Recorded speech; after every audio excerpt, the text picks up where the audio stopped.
आज के इस मित्र स्टडी वर्ग में आप सभी धम्म मित्रों का हार्दिक स्वागत है। हम पिछले 2 सप्ताह से पंच धर्मेंद्रिय का प्रशिक्षण ले रहे हैं।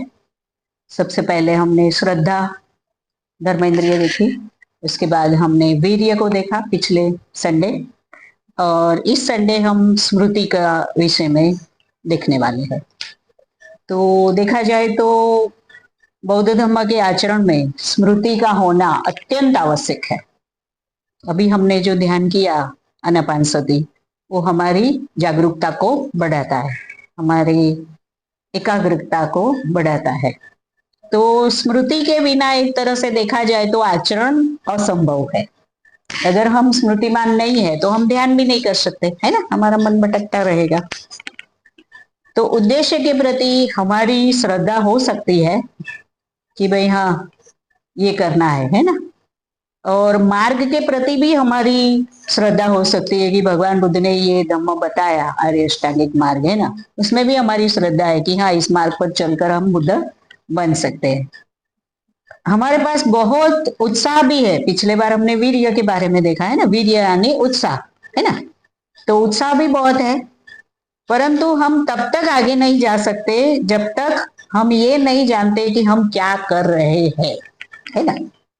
हम कोई भी काम है ना बेहोशी की अवस्था में ही करते हैं, है ना, वो यांत्रिक रूप से। अभी वंदना भी हम बोलते हैं तो वो क्या है, रोज की हमें आदत पड़ गई है, इसलिए वो अंतर मन में पड़ा है, इसलिए निकलता है ना। पर हम कई बार उस वंदना के प्रति जागरूक नहीं होते, है ना। हमें सही में तो देखा जाए ना तो जो वंदना हम बोलते हैं ना कि बुद्धं शरणं गच्छामि, तो हमारे मन में वो जागरूकता होनी चाहिए, उसका अर्थ आना चाहिए हमारे मन में कि मैं बुद्ध जैसा बनने का प्रयास कर रहा हूं, इसलिए मैं बुद्ध की शरण में जा रहा हूं, है ना। प्राणातिपाता वैरमणि, है ना, कि मैं हिंसा नहीं करूंगा। तो जागरूकता भी होना आवश्यक है, लेकिन हम ज्यादातर जागरूक होते नहीं है। तो हमें क्या करना है, हमेशा हमें यह पता नहीं होता, हमारा कोई उद्देश्य ही नहीं होता, है ना। हमने क्या करना चाहिए, क्या कर रहे हैं, इसकी हमें कभी भी स्मृति नहीं होती है। हमें पता चलता है कि हमारे जीवन का उद्देश्य क्या है जब हम स्मृतिमान होते हैं। स्मृति हमारे मन में आती है जब आनापानसति ध्यान करने से, तो स्मृति से हमें पता चलता है कि हमारे जीवन का उद्देश्य क्या है। उसे क्या बोलते हैं, स्मृति सांप्रजन्य। स्मृति यानी जागरूकता, सांप्रजन्य माने उद्देश्य। हम क्या कर रहे हैं, क्यों कर रहे हैं। हम ध्यान कर रहे हैं तो क्यों कर रहे हैं, तो आनापानसति ध्यान कर रहे हैं तो हमारी जागरूकता बढ़ाने के लिए कर रहे हैं, यो हमारा उद्देश्य है ना। हम मैत्री भावना कर रहे हैं तो हमारे द्वेष को नष्ट करने के लिए, मैत्री को बढ़ाने के लिए कर रहे हैं, तो मैत्री बढ़ाना ये हमारा उद्देश्य है ना। हम अभी धम्म वर्ग में आ रहे हैं तो हम अपने आध्यात्मिक जीवन का विकास करना चाहते हैं, है ना। हम भी हमारे स्वयं के भीतर जो राग द्वेष मोह है उसको नष्ट करना चाहते हैं, और हम हमारे भीतर सकारात्मक बातों का विकास करना चाहते हैं, ये हमारा उद्देश्य है ना। तो स्मृति सांप्रजन्य, किसी ने अभी पिछले संडे पूछा भी था कि स्मृति सांप्रजन्य का अर्थ बताओ, तो ये है ना। तो हम क्या कर रहे हैं, हमारे जीवन का उद्देश्य क्या है, हम क्यों कर रहे हैं, उसका हमें पता होना चाहिए। हमारी मनोअवस्था कैसी है, हमारी शारीरिक स्थिति कैसी है, हमारे आसपास क्या चल रहा है, उसके प्रति भी हमें जागरूक रहना चाहिए। भगवान बुद्ध ने तो महासती पट्ठान सुत्त बनाया, पूरा दिग्घ निकाय में है, तो उसमें कहा है 51 मग्गो सत्तानाम विशुद्धिया यदि अंग सती पट्ठानंग, अर्थात प्राणियों की विशुद्धि के लिए एकमात्र मार्ग है, वो है सती पट्ठान। सती मने जागरूकता, है ना, सती मने स्मृति। इससे पता चलता है कि बौद्ध धर्म की प्रमुख शिक्षाओं में स्मृति का समावेश किया गया है, क्योंकि पूरा सूत्र सती पठान के नाम से आया है ना, कि हमें जागरूक रहना चाहिए। तो बहुत सारी ऐसी बौद्ध धर्म की शिक्षाएं हैं जिसमें स्मृति स्पेशल एक अंग करके लिया गया है। तो जैसे आर्य अष्टांगिक मार्ग है, तो उसमें जो 7वां अंग है वो सम्यक स्मृति है, स्पेशल एक अंग लिया है, देखो कि सम्यक स्मृति।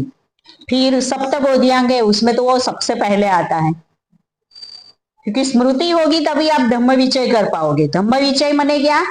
कुशल और अकुशल का भेद करना। अगर आप में स्मृति नहीं है, आप जागरूक नहीं है, तो आपको कैसे पता चलेगा कि ये कर्म कुशल है और ये कर्म अकुशल है? तो सबसे पहले सप्तबोधियांग में स्मृति आता है। उसके बाद जो विनियत चैत्य धर्म है उसमें तीसरे स्थान पर स्मृति है।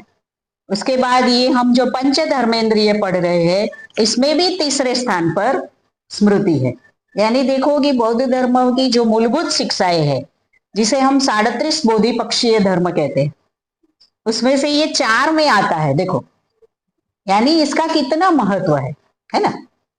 तो पंच धर्मेंद्रिय में उचित संतुलन बनाए रखने का महत्वपूर्ण कार्य स्मृति करती है ना। हमने सबसे पहले क्या देखा? श्रद्धा, है ना। उसके बाद हमने वीर्य देखा। तो अभी आज हम स्मृति देख रहे हैं, लेकिन उसके बाद हम देखेंगे समाधि और अंत में देखेंगे हम प्रज्ञा। तो जो श्रद्धा है उसमें हमने देखा कि हमारी श्रद्धा में क्या होना चाहिए? 3 बातें कौन सी होनी चाहिए? सबसे पहले प्रेरणा, बुद्ध की मूर्ति देख के हमें प्रेरणा मिलती है ना, कि हमें भी उनके जैसा बनना है। दूसरा था तर्क, हम बुद्धिस्ट है, हमारा विश्वास है कि बुद्ध ने बुद्धत्व प्राप्त किया है, लेकिन फिर भी हम मान नहीं लेते हैं, है ना। हम तर्क करते हैं। हम बोध गया गए, बोधि वृक्ष देखा, है ना, हाँ भाई यहाँ बुद्ध बैठे थे, यहाँ उन्होंने, है ना, बुद्धत्व प्राप्त किया था। उनके जन्म स्थान जाते हैं कि यहाँ पर उनका जन्म है ना। और वो जो भी शिक्षाएं देते हैं उसको भी हम जांचते हैं। कोई हमें कहता है कि ये बुद्ध ने कहा है, तो हम मान लेते हैं क्या? नहीं मानते ना। भगवान बुद्ध ने क्या कहा? कसौटी पर कस के देखो। जैसे सुनार सोने का परीक्षण करता है आग में जला के, तब वो मानता है कि ये सोना है। ऐसे ही हमने भी भगवान के शब्द कोई भी हमारे पास लेके आता है कि ये भगवान बुद्ध ने कहा है, तो मान लेना नहीं है। तो हम तर्क करते हैं, है ना, बुद्धि से जांचते हैं, उसको जांच पड़ताल करते हैं, उसके बाद हम अपनाते हैं।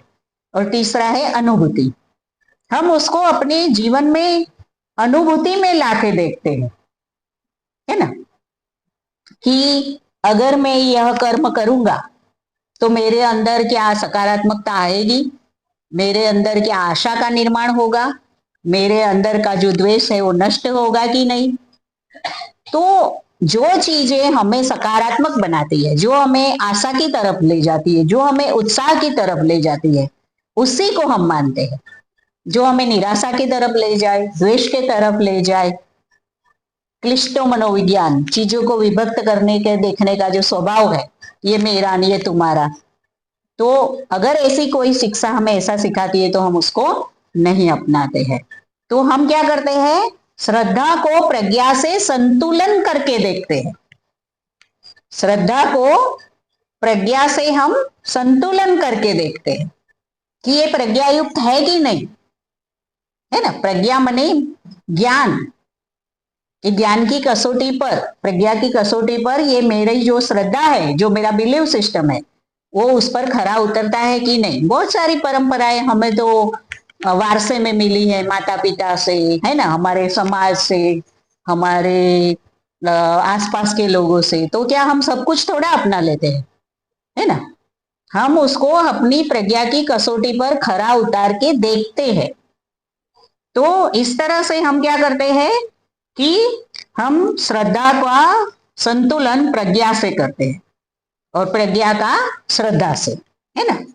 और सिर्फ श्रद्धा अंग को हम विकास करते रहेंगे तो हम जो बिना सोचे समझे बगैर जो बातें बुद्ध के नाम पर की जाती है उसे हम मानने लगेंगे फिर, है ना। हाँ भाई, मेरी श्रद्धा है बुद्ध धर्म में, कोई भी कुछ भी लेके आया तो हम अपना लेंगे, ऐसा हम अगर करते जाएंगे तो फिर हम सब कुछ मानने लगेंगे। इसके कारण कुछ अहितकर बातें भी हम स्वीकारने लगेंगे। अगर हमारा पैमाना प्रज्ञा से संतुलन करने का नहीं है श्रद्धा को, तो फिर कुछ बातें अहितकर भी होगी। कुछ कुछ लोगों ने बुद्ध को देव ही बना दिया है। मेरे बेटे को पास कर देना, मेरे बेटे की नौकरी ले लेना, है ना। जैसे वो ईश्वर को कहते थे ईश्वर प्रधान धर्म में, वैसा ही वे यहाँ पे भी करने लगे हैं। तो फिर ये प्रज्ञा नहीं है ना। तो श्रद्धा को हमने प्रज्ञा से संतुलन करना है। हमारी श्रद्धा का परिवर्तन फिर क्या होगा, अंधश्रद्धा में बदल जाएगा। यह हमारे लिए उचित नहीं है। श्रद्धा अंधश्रद्धा में परिवर्तित न हो, उसके लिए श्रद्धा को प्रज्ञा के अंग से संतुलित करना होगा। कोई भी बात हो, उसको प्रज्ञा की कसौटी पर खरी उतार के देखिए। इस तरह से हम क्या, प्रज्ञा का भी विकास करते हैं, हमारी प्रज्ञा का भी विकास होता है ना। और इसी तरह वीर्य और समाधि में भी संतुलन करना जरूरी है। तो किसी किसी में क्या होता है, वीर्य होता है, दौड़ते बहुत दौड़ते। कई लोगों को हमने 20 साल से दौड़ते हुए देख रहे हैं। कभी इस संस्था में दौड़ेंगे, कभी उस संस्था में दौड़ेंगे, कभी उधर जाएंगे, और देखा जाए तो स्वभाव में कोई परिवर्तन नहीं। वो 20 साल पहले जैसे थे वैसे के वैसे ही है। वही द्वेष, वही झगड़ा, वही गुस्सा, किसी को न समझना, किसी की बात सुनना नहीं, अपनी ही बात थोपना, अपनी ही बात कहना। तो ये क्या है, सिर्फ दौड़ता रहता है इंसान। और लोगों को क्या लगता है, कितना काम कर रहा है, कितना काम कर रहा है, 20 साल से दौड़ रहा है। अब देखो तो जीरो, एक भी उसका अनुयायी नहीं मिलेगा आपको।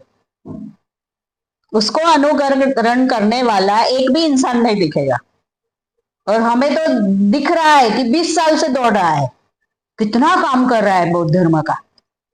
लेकिन उसके आचरण पर भरोसा करके उसके क्लास में आने वाला या उसकी मानने वाला एक भी नहीं मिलेगा,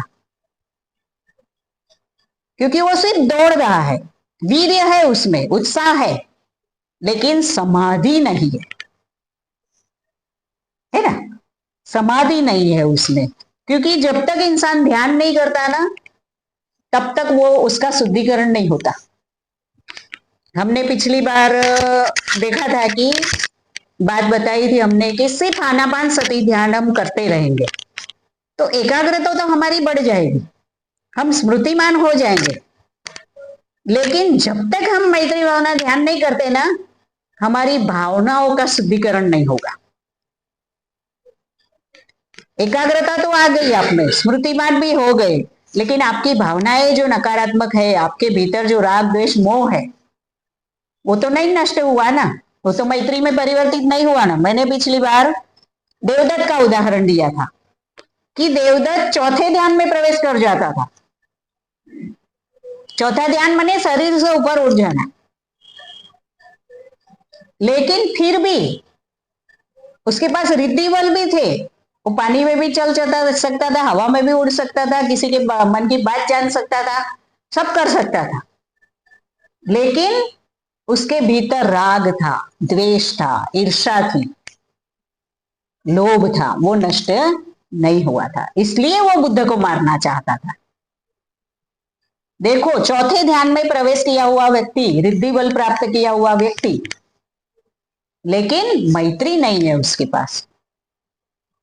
तो सिर्फ दौड़ते रहना, सिर्फ वीर्य यानी उत्साह से सिर्फ दौड़ते रहना इधर उधर, और समाधि नहीं लगाना, ध्यान नहीं करना, तो आप पॉजिटिव नहीं होंगे। और कुछ लोग क्या करते हैं, विपश्यना वाले सिर्फ ध्यान ही करते रहते, आंखें बंद करके बैठे ही रहेंगे, पूरा परीक्षण करते ही रहते। अभी मैं रिसेंटली उदाहरण आपको बताऊं कि मैं जा रही थी बोध गया ट्रेन में, तो मेरी सामने की सीट पर एक भैया बैठा था।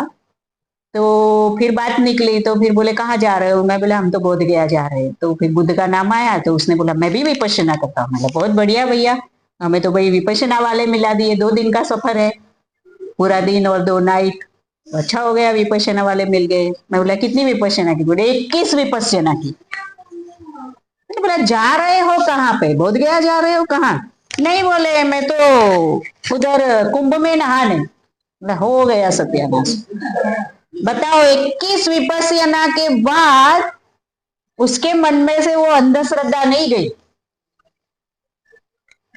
यानी प्रज्ञा का विकास ही नहीं हुआ। सिर्फ आंखें बंद करके वो शरीर को ही देखता रहा, ध्यान ही करता रहा बस। गोयंका जी सिखाते हैं कि सर के बालों से लेकर पांव के अंगूठे से कर, बस काया को नापते रहो, देखते रहो, देखते रहो। अच्छी बात है विपश्यना, कोई बुरी बात मैं टीका नहीं कर रही हूँ, लेकिन जब तक आप मैत्री भावना नहीं करते ना, ओनली विपश्यना करेंगे आप शुष्क हो जाओगे, आपकी भावनाएं शुष्क हो जाएगी, आप किसी से नाता नहीं रखोगे, आप अकेलापन, बस कोई भावना ही नहीं है आपके अंदर मैत्री की। अब 21 विपश्यना करने वाला अंधश्रद्धा की ओर जा रहा है, तो सोचो वो विपश्यना केंद्रों का हाल क्या होगा, उसमें जाने वालों की मानसिकता क्या होगी। इसीलिए बौद्ध लोग निर्माण नहीं हुए। गोयंका जी को दुख था इस बात का, गोयंका जी ने कबूल किया है संरक्षित जी के पास। उन्होंने उनको कहा था, संरक्षित जी को, कि संरक्षित जी आप बहुत भाग्यशाली हो कि आपने संघ बनाया और मैं संघ नहीं बना पाया। क्योंकि आप संघ नहीं बनाओगे तो विकास कैसे होगा। मैं खुद मेरा स्वयं की बात करूं तो 1 साल से मैं जनरल वर्ग ले रही थी, लेकिन आप जो 20 लोग हैं पूर्ण रूप से, मतलब 20 साल से एकाग्रता से अभ्यास कर रहे हैं, बाहर जाके पैसा अपना खर्चा करके 5-5 हजार खर्चा करके शिविर कर रहे हैं, ऐसे लोग मुझे वो जनरल क्लास में नहीं मिले। आते हैं, सुनते हैं, चले जाते हैं, कोई प्रोग्रेस नहीं, उनको कुछ मतलब नहीं, सिर्फ संडे है, विहार में जाना है, बैठना है, चले जाना है। तो मेरी शक्ति कितनी वेस्ट होगी, है ना, रिजल्ट कुछ नहीं मिलेगा। इससे अच्छा है मैं अपने 10 मित्रों के साथ काम करूं, मुझे रिजल्ट मिलेगा।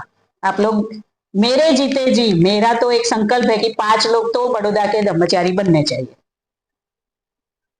5 लोग भी धर्मचारी बने ना, अपने जीवन में आगे बढ़ गए ना, तो मेरा धर्मचारी बनना सफल हो गया। संघ यही कहता है कि 5 लोगों को, 10 लोगों को मदद करो, लेकिन ऐसा हो कि उनके जीवन में परिवर्तन हो। हम सब यहाँ पर बैठे हैं, मैं 20 साल से सबको जानती हूँ, सब लोगों के जीवन में बहुत ही बढ़िया चल रहा है, सबके बच्चे भी बढ़िया धम्म मार्ग पर है, सब अच्छे से अपना जीवन जी रहे हैं, सबके बच्चों ने अच्छी पढ़ाई की है। ये रिजल्ट है कि एक ही जगह पे हम एक ही संघ में टिके रहे, हम इधर उधर वो दौड़ते नहीं रहे। हमारे बाद कितने ही लोगों ने कितनी संस्थाएं बदल दी। मैं अभी गायकवाड़ दादा का पुण्यानुमोदन कर रही थी, कृतज्ञता व्यक्त कर रही थी कि धन्य है वो गायकवाड़ दादा की जिन्होंने यहाँ पर धम्म की स्थापना की। मतलब कि बड़ौदा के अंदर धम्म की अगर कोई किसी ने स्थापना की है तो वो गायकवाड़ दादा थे, और वो संघ में थे, और वो धम्म मित्र थे। 2-2, 3-3 महीना वो अपने अहमदाबाद के हॉस्टल में जाके रहते थे, विहार में, भाजा में जाके रहते थे, और उन्होंने धम्म को पचाया था। उनको KR नारायण के हाथों गोल्ड मेडल मिला था, उनका सम्मान किया गया था समाज सेवा और धर्म सेवा के विषय के लिए। तो जब जैसे ही हमने दीक्षा ली 2003 में बौद्ध धर्म की, वो चीवर पहने हुए थे, श्रामणेर बने थे उस यात्रा के लिए, जो दीक्षा समारंभ था और रथ यात्रा निकली थी, तो वो मुझे पहले ही मिले चीवर में। मुझे लगा भिक्षु है, मैंने वंदामी बंटे जी कहा तो बोले मैं गायकवाड़ हूँ और श्रामणेर हूँ। फिर उनके घर हम आने जाने लगे तो वो हमें संघ में ले गए, और वो धन्य घड़ी, वो घड़ी भी बहुत ही, उसका भी मैं शुक्रिया अदा करती हूँ उस समय का भी, कि जिन्होंने हमें गायकवाड़ दादा से मिलाया और हमें संघ में हम गए। नहीं तो आज हमारी हालत दूसरे बुद्धिस्टों की जैसी होती। आज हम संघ के सदस्य आचरण करते हैं, अपने जीवन में अपना आध्यात्मिक विकास करते हैं, तो आज हम इधर उधर भटकते नहीं है, है ना। हम पागलों की तरह दौड़ते नहीं रहते हैं, हमारे पास संतुलन है ना, वीर्य है, हमारे पास उत्साह है, तो हमारे पास समाधि भी है। हम रेगुलर ध्यान करते हैं, यहाँ पर सब लोग बैठे हैं, सब लोग सवेरे ध्यान करते हैं, है ना।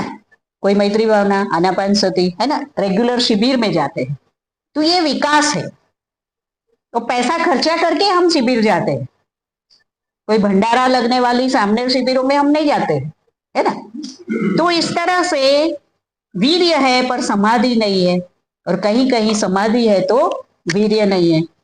किसी भी विपश्यना के साधक को आप धम्म का प्रचार करते हुए नहीं देखोगे, वो अपने में ही ऐसे ही बैठा रहेगा, बस एक के बाद एक विपश्यना ही करेगा, 10 की, 20 दिन की, 30 दिन की, 60 दिन की, है ना। तो इस तरह से संतुलन नहीं होता है। तो हमने संतुलन बना के रखा है, हमारे अंदर उत्साह भी है और हमारे अंदर समाधि का अभ्यास भी है। तो जो लोग अपने अंदर ये संतुलन नहीं बना सकते हैं, वो अस्वस्थ, अस्थिर और उद्देश्यहीन गतिविधियां करते रहते हैं। हमें पता ही नहीं चलता कि ये 20 साल से क्या करना चाहते हैं, क्योंकि कभी वो इस जगह होते हैं, कभी वो इस जगह होते हैं, सिर्फ दौड़ते रहते हैं। वो है ना, प्रभावित होते रहते हैं लोगों से।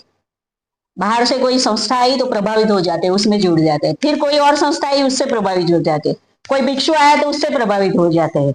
तो क्या है, वो अस्वस्थ, अस्थिर और उद्देश्यहीन गतिविधियों में लगे रहते हैं। और इसके विपरीत समाधि है पर वीर्य नहीं है, तो वो कैसे रहते हैं, आलसी और शिथिल हो जाएंगे। उसके पास कोई उत्साह नहीं होगा, ध्यान करता रहेगा, बैठा रहेगा, शरीर को देखता रहेगा, नापता रहेगा, विपश्यना करता रहेगा, लेकिन उत्साह नहीं है कि मैं किसी को धम्म सिखाऊं, मैं धम्म का प्रचार करूं, है। तो इसलिए हमें इंद्रियों में उचित संतुलन बनाए रखना जरूरी है, और पाली ग्रंथों में इसे इंद्रिय सम्मत कहा गया है ना। स्मृति है पर सांप्रजन्य भी होना चाहिए। हमारे पास स्मृति है पर उसका उद्देश्य भी, हम जो भी कार्य कर रहे हैं किस उद्देश्य से कर रहे हैं वो भी होना चाहिए। यहाँ पर कृष्ण की बात नहीं लागू होती। वो कृष्ण क्या कहते हैं, कर्म करो पर फल की चिंता नहीं करो। बुद्ध क्या कहते हैं, कर्म करने से पहले सोचो कि मेरा ये कर्म क्या फल देने वाला है। मैं अगर गुस्सा करता हूं तो मेरा गुस्सा करने से किसी को क्या नुकसान होने वाला है, किसी की मानसिक स्थिति बिगड़ने वाली है, उस फल की चिंता करो। हमारे यहाँ ऐसे ही नहीं चले जाना है कि कर्म करते रहो फल की। हर एक कर्म का फल है। आज आप यहाँ 2 घंटा बैठेंगे उसका फल है, आपकी मानसिक अवस्था अच्छी होगी। आप यहाँ पर जो प्रवचन सुन रहे हैं उसको आप चिंतन करोगे, अपने भावनाओं में लाने का प्रयास करोगे, तो आने वाला आपका जीवन और भी अच्छा होगा। ये 2 घंटे देने से, हफ्ते में एक बार 2 घंटे देने से, आप रोज अपने दैनंदिन जीवन में भी ध्यान करोगे, धम्म अध्ययन करोगे, है ना। तो इसका फायदा है। त्रिपिटक में अलग अलग जगह पर बुद्ध अपने शिष्यों को बताते दिखते हैं कि किसी एक अंग का विकास दूसरे अंग को नजरअंदाज करके करना कितना अनुचित है। तो बुद्ध के समय में एक सोण नामक भिक्षु था, बहुत ही अमीर व्यक्ति था। सोण नामक राजकुमार था और वो भिक्षु बन गया था। उसके पांव के तलुओं में बाल थे। सोचो, राजकुमार था, पांव के तलुओं में बाल थे उसके, यानी वो चला ही नहीं होगा, इतने ऐसो आरोप में पला होगा। जब वो भिक्षु बन गया तो उसने अतिशयोक्ति कर दी। किस बात की, वो संक्रमण ध्यान कर रहा था वहां पे, तो लगातार वो चल रहा था, उसके पैर से खून निकल रहा था, उसको जागरूकता ही नहीं थी कि मेरे पैर से खून निकल रहा है। वो वहां पर जमीन लाल हो गई थी। वो बुद्ध ने देखा, बुद्ध कि ये क्या कर रहा है। तब बुद्ध ने उसको जाके समझाया कि सोण, इतना भी किसी बात का अतिरेक नहीं होना चाहिए। कोई भी बात आप करते हो तो जागरूकता से करो। उन्होंने वीणा का रूपक दिया वहां पर, सोण को समझाया कि वीणा के तार अगर बहुत कसे जाए तो वो टूट जाएंगे, और बहुत ढीले छोड़ दिए जाए तो वो बेसुरा संगीत देंगे। तो मध्यम मार्ग पर वीणा के तार को हमें बांधना है। तो इस तरह से उन्होंने सोण को स्मृतिवान होकर इंद्रिय का संतुलन रखने की बात बताई कि आप में उत्साह तो है, भिक्षु बन गए हैं तो, लेकिन आप जागरूकता भी रखिए, है ना, कि क्या कर रहे हैं। फिर एक बार उन्होंने सारीपुत्र को भी सारीपुत्र जब बोल रहे थे, वो अपनी श्रद्धा से कह रहे थे सारीपुत्र एक बार कि भगवान, भूतकाल में, वर्तमान में और भविष्य में जितने भी बुद्ध हुए हैं, बोले, उनमें सबसे श्रेष्ठ आप ही है। ऐसा सारीपुत्र ने बोला। तो भगवान बोले कि सारीपुत्र, ऐसा मत कहो। क्या तुमने भूतकाल के बुद्धों को देखा है? तुम मिले हो उनसे? क्या तुम भविष्य के बुद्धों को मिले हो? तो तुम कैसे कह सकते हो कि भूतकाल और भविष्य काल के बुद्धों में मैं ही श्रेष्ठ हूं? तो किसी भी बात का अतिरेक हमने नहीं करना चाहिए।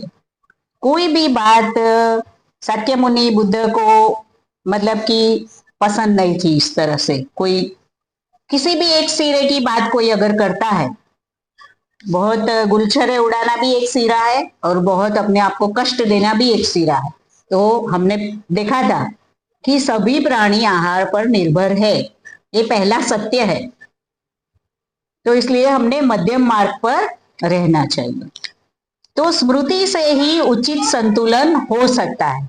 अगर हम स्मृतिमान है तो ही हम सभी इंद्रियों का संतुलन कर सकेंगे। तो पंच धर्मेंद्रियों में धर्मेंद्रियों को क्रम में रखा गया है। प्रथम स्थान पर है श्रद्धा, जो हमारे आदर्श, ध्येय या त्रिरत्नों के प्रति ही नहीं तो अन्य अंगों का विकास करने का प्रश्न ही नहीं उठता कि जो श्रद्धा है तो हम प्रयास करेंगे, और इसी को वीर्य कहते हैं। तो प्रथम स्थान पर क्या है? श्रद्धा है। हमारी त्रिरत्नों के प्रति श्रद्धा तो है, तो हम प्रश्न नहीं उठाएंगे उनके ऊपर, लेकिन हमारे अंदर प्रज्ञा भी होनी चाहिए कि हम उस पर भी प्रश्न उठाए। अंधी अंधश्रद्धा हमारी त्रिरत्नों पर नहीं होनी चाहिए। हमारे अंदर वीर्य है, लेकिन हमने समाधि भी लगानी है। स्मृति आवश्यक है। तो कुशल मानसिक अवस्थाएं निर्माण करने के लिए स्मृति की बहुत आवश्यकता है। जब यह कुशल मानसिक अवस्थाएं चिर स्थायी हो जाती है, तब समाधि की प्राप्ति होती है। जैसे जैसे हमारे अंदर कुशल मानसिकताओं का विकास होगा, वैसे वैसे हम समाधि की तरफ जाएंगे, क्योंकि हम कोई भी बात चिंतन करके ही अपनाएंगे, ये करना उचित है कि नहीं है ना।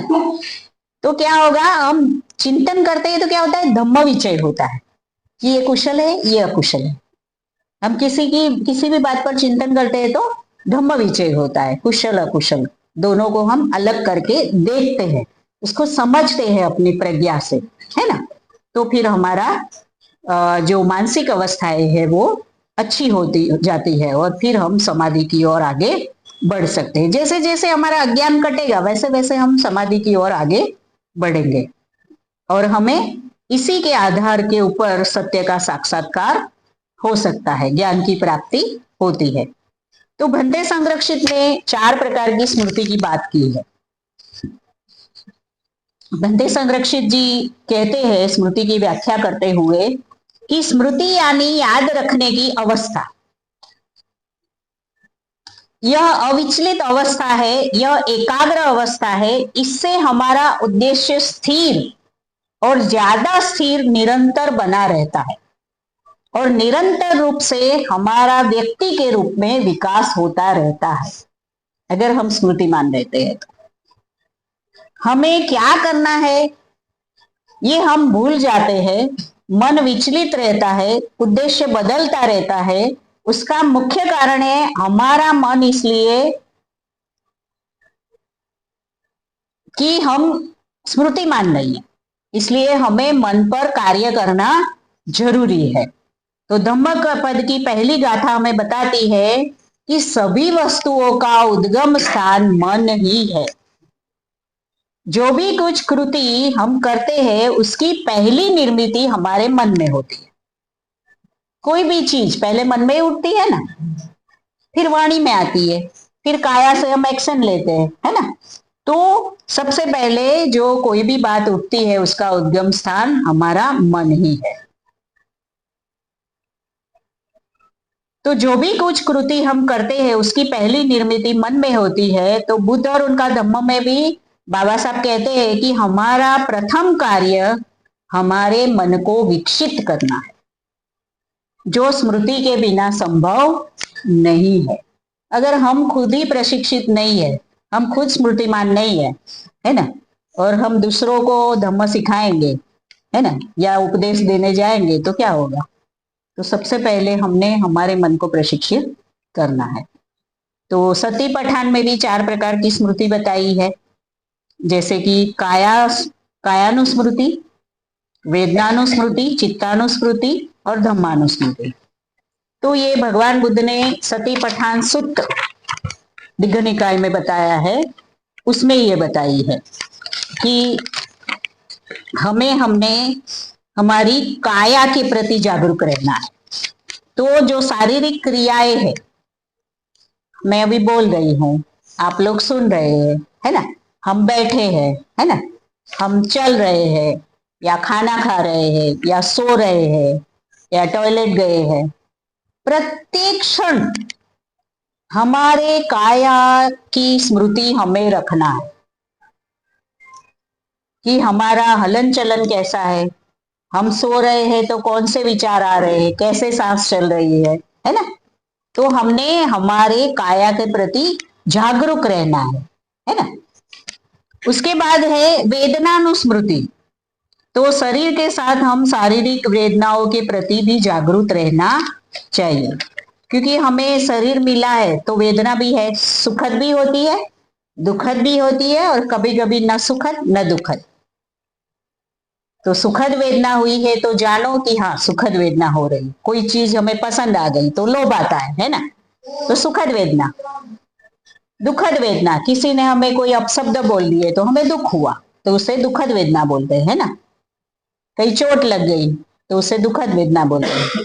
और ना सुखद ना दुखद, तो कभी कभी हम निर्णय ही नहीं ले पाते, अज्ञान में होते हैं, कुछ भी समझ में नहीं आता है कि सुख लगा कि दुख लगा, ऐसे ही बस मोह में है, अज्ञान अवस्था में रहते हैं हम।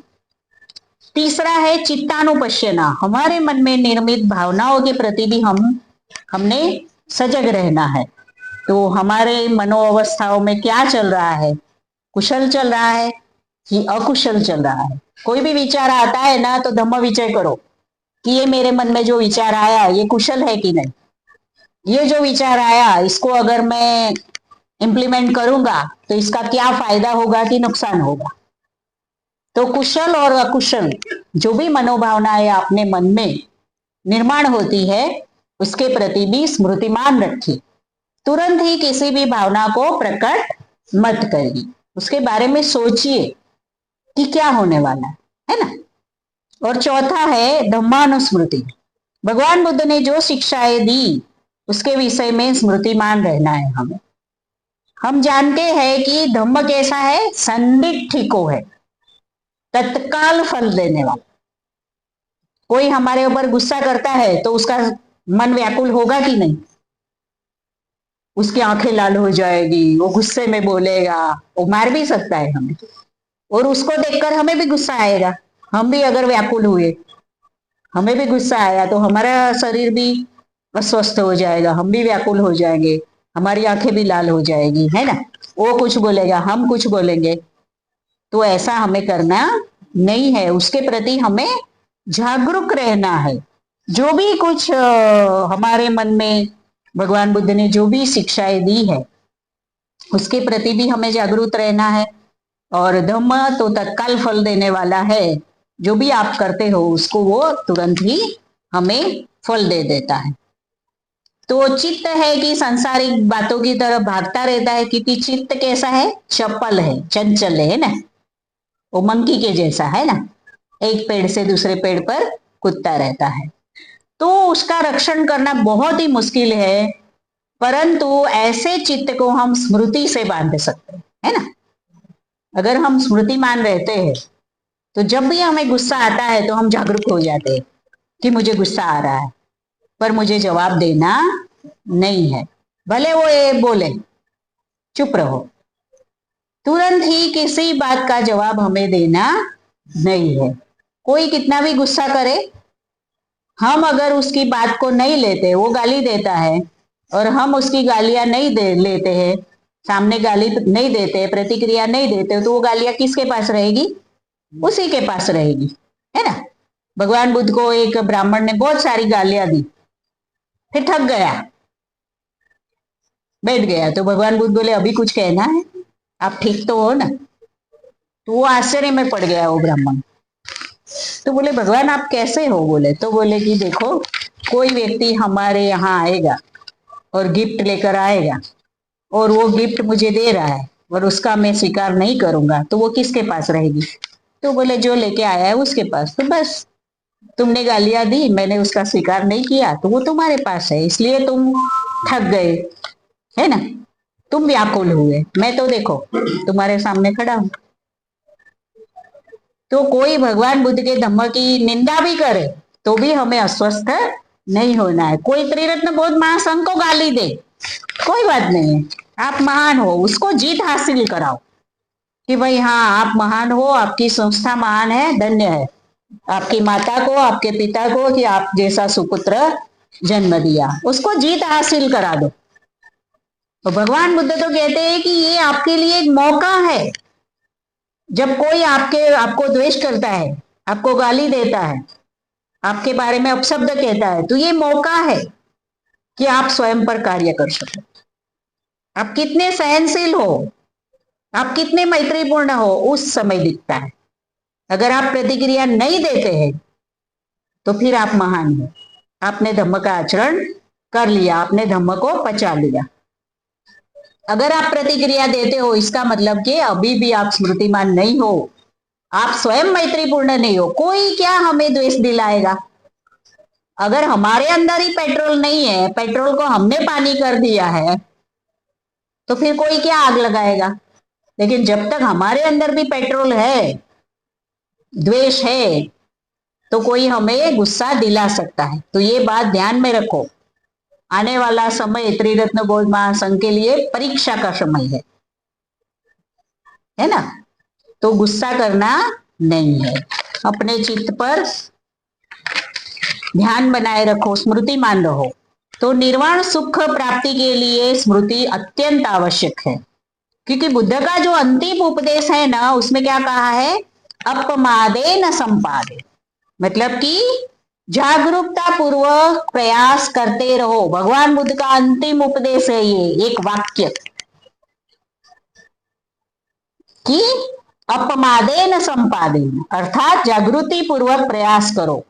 तभी संभव है जब हम अपने विकास की दृष्टि से अपने शरीर, विचार और भावनाओं के प्रति निरंतर स्मृति बनाए रखेंगे और कुशल अकुशल के बीच में भेद करना हम सीखेंगे, धम्म विचय करना, तभी हम ये कर सकते हैं। बंदे संरक्षित ने भी हमें 4 प्रकार की जागरूकता बताई है। सबसे पहले उन्होंने क्या कहा? स्व के प्रति जागरूक रहिए, हमारे स्वयं के प्रति। तो हमने हमारे स्वयं के प्रति जागरूक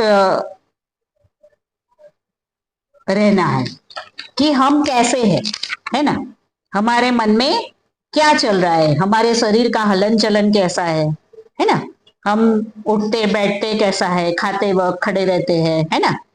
उन्होंने जापानीज चाय विधि भी बताई है कि जब आप महिलाएं चाय बनाती है, अभी कायागता सती चंद्रवीर ने पुस्तक निकाली स्मृति के बारे में, उसमें भी उन्होंने वो उदाहरण दिया है कि जब आप सवेरे उठते हो तो उठते ही पहले पलंग में बैठो, शांति से भगवान का आभार व्यक्त करो कि आज आपने मुझे उठाया।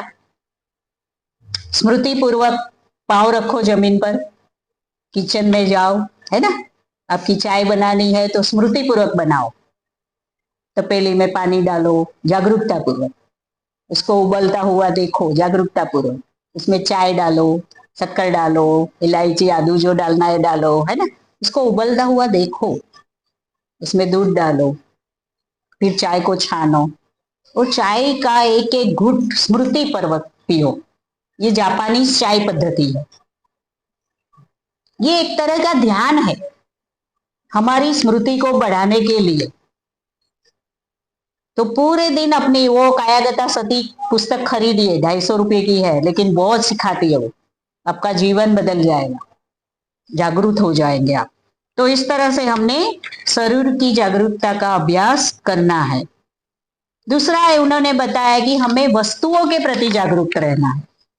तो भौतिक वस्तुएं है, यहाँ पर देखो कुर्सी है, मेज है ना, ये सब पड़ा है, तो इसके प्रति भी हमने जागरूक रहना है। हमें जो भी हमारे आसपास जो पुस्तकें पड़ी है, अभी देखो लाइब्रेरी में, तो उसके प्रति भी जागरूक रहना है। प्रकृति है ना, धूप है, छाव है, आकाश है, तारे है, सूरज है, चांद है, हम कभी प्रकृति को देखते ही नहीं। देखते हो कभी? शहर के लोग तो कभी भी सूर्यास्त नहीं देखते, कि सूर्य उदय नहीं देखते, कि रात को चांद तारे नहीं देखते। देखते कभी? पूर्णिमा भी करने आते, इधर खीर खा के चले जाते हैं, वो चंद्र का दर्शन कभी नहीं करते, है ना। तो प्रकृति के प्रति हम जागरूक नहीं है। पेड़ पौधे, यहाँ पर कितने पेड़ है, गुलाबराव उनकी सुरक्षा करते हैं, पानी देते हैं पौधों को। तो हमने कभी पेड़ पौधों को देखा कि लाओ मैं थोड़ा आधा घंटा जल्दी जाऊं, पेड़ पौधों को थोड़ा पानी दूं, है कि जो सूखे डालियां है उसको निकाल दूं। हम प्रकृति के प्रति जागरूक नहीं है। बंते जी कहते हैं कि एक बार मैं मेरे नेपाल के एक मित्र के साथ गया वहां पे घूमने के लिए, तो एक देवदार का वृक्ष था। तो मुझे बहुत ही अच्छा लगा, उसका जो ट्रंक था बोले वो बहुत चिकना, एकदम लिसा लिसा, एकदम बढ़िया गोल था, उसके पत्ते भी बहुत बढ़िया थे। तो मैंने उनको बोला कि कितना बढ़िया पेड़ है। अब वो जो था तो वो तो गुरखा था, तो उसने बोला कि हाँ, पूरे साल हमारे घर की, मतलब जो किचन की जो जलाने के लिए लकड़ियां इसमें से निकलेगी बोले। अब सोचो कि दोनों का देखने का नजरिया कैसा है, एक ही चीज है, लेकिन एक देखता है कि कितना सुंदर है और दूसरा देखता है कि इसमें से लकड़ियां मिलेगी। यानी लोग अपने स्वार्थवश से प्रकृति को भी देखते हैं, और इसीलिए प्रकृति का असंतुलन हुआ है। इतनी धूप है ना, इतनी बारिश, इतनी ठंडी है ना, पूरा क्लाइमेट बिगड़ गया है। तो हम जागरूक नहीं है प्रकृति के प्रति। तो हमने पूर्ण परिमंडल, हमारे आसपास जो वस्तुएं है, प्रकृति है, उसके प्रति हमने जागरूकता बनानी है। उन्होंने फिर कहा कि हमें अपने विचारों के प्रति जागरूकता बनानी चाहिए, कि हम क्या सोच रहे हैं, है ना। हम अभी मैं बोलूं कि अभी आप प्रवचन सुन रहे हैं, ठीक है, लेकिन कुछ लोग अभी भी प्रवचन नहीं भी सुन रहे होंगे, वो कुछ और भी कर रहे होंगे। अगर हम अचानक उसको पूछेंगे तो वो ऐसे हो जाएगा, क्योंकि उसको वो जागृति नहीं है कि मैं क्या कर रहा हूं, है ना। तो अचानक से उसको पूछेंगे कि आप क्या कर रहे हो, तो बोहरा जाएगा, है ना, वो भूल गया क्या कर रहा है, क्योंकि वो जागृति नहीं है, ऐसे ही बस बैठा है।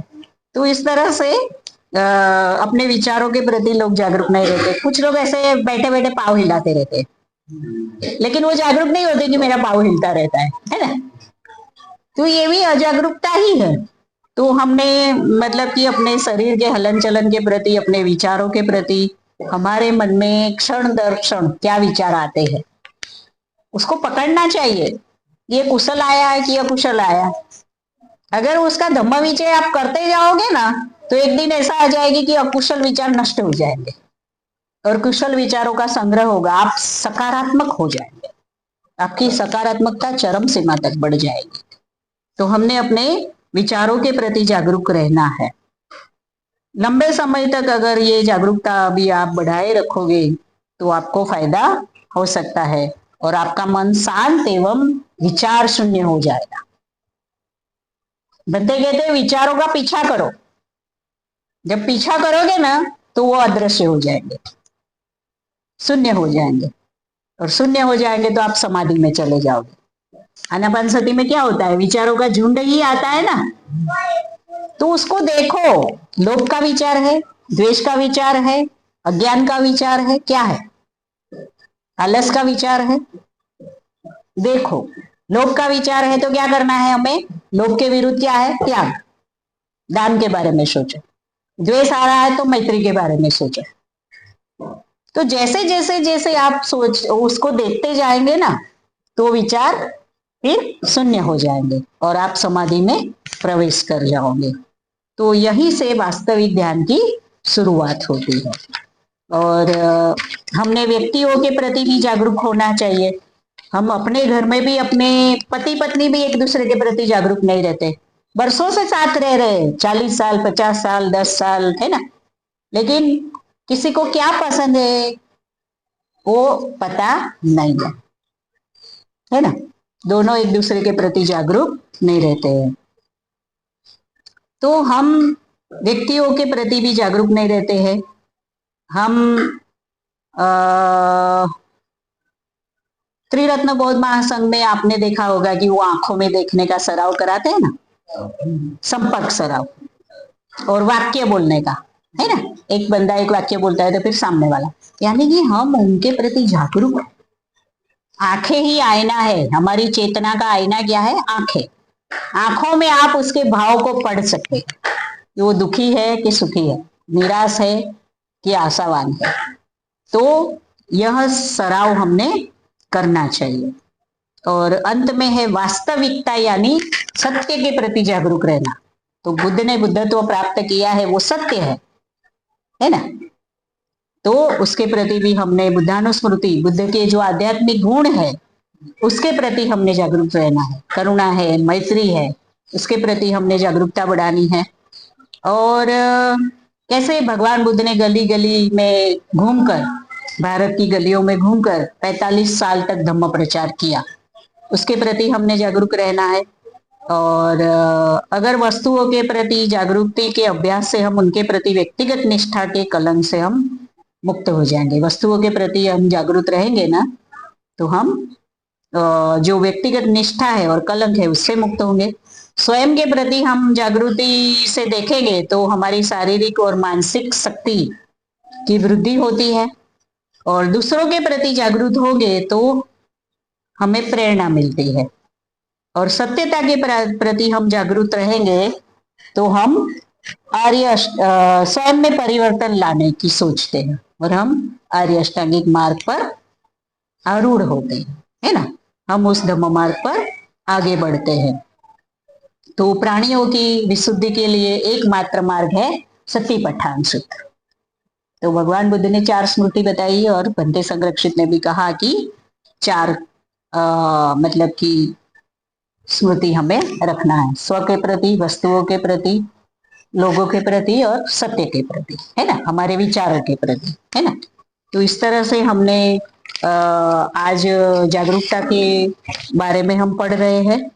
तो अंत में भगवान बुद्ध कहते हैं कि हमारा जो चित्त है वो सांसारिक बातों की ओर भागता रहता है, और वह चपल है ना, चंचल है, और उसका रक्षण और प्रतिबंध करना मुश्किल है।